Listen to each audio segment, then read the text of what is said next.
Bonjour à tous. Je continue à vous partager des extraits du livre du cardinal Ouellette, Mystère et sacrement de l'amour. Le charisme de consécration.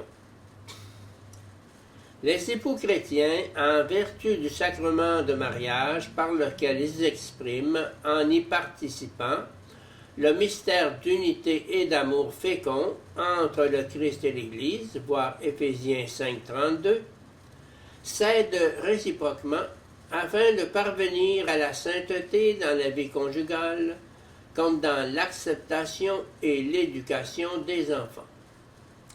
Ils ont ainsi, dans leur état de vie et dans leur fonction, un don qui leur est propre au sein du peuple de Dieu. 1 Corinthiens 7,7. Déjà, la Constitution Lumen Gentium, numéro 11, avait indiqué la condition ecclésiologique des conjoints qui sont, pour ainsi dire, églises domestiques. Aux époux est pourtant reconnue une mission propre, la mission générale de l'Église dans le monde. Une telle mission est expressément définie dans la Constitution Gaudium et Spes, numéro 50, verset 2. Dans le devoir qui leur incombe de transmettre la vie et d'être des éducateurs, ce qu'il faut considérer comme leur mission propre, les époux savent qu'ils sont les coopérateurs de l'amour du Dieu créateur et comme ses interprètes. En tant que signe symbole de l'économie sacramentelle de l'Église, le mariage chrétien est en réalité un acte efficace, un acte opérant objectivement ce qu'il indique et signifie.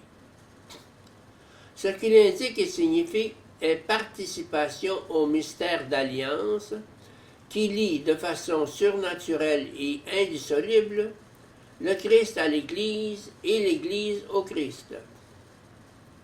Telle est la réalité profonde du sacrement de mariage qui donne aux époux un nouveau mode d'être dans l'Église, les établissant dans un état de vie particulier à l'intérieur du peuple de Dieu.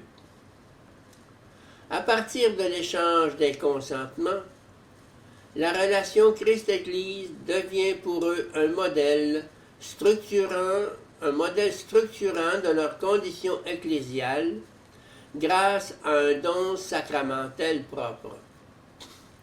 En résumé, on peut conclure que le caractère sacramentel du mariage est fondé sur le signe sacramentel qui signifie le consentement mutuel des époux à l'intérieur du mystère d'amour entre le Christ et l'Église.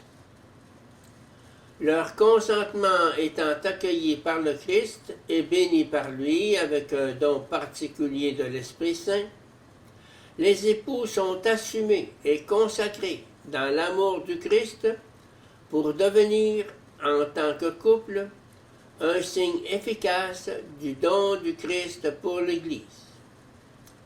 Depuis le commencement de leur consentement, mariage in fieri, ils reçoivent un don objectif de l'esprit, charisme, qui, tout en touchant l'intimité de leur amour conjugal, transcende leur subjectivité et les engage de façon définitive et indissoluble à être des témoins crédibles de la fidélité de Dieu Amour.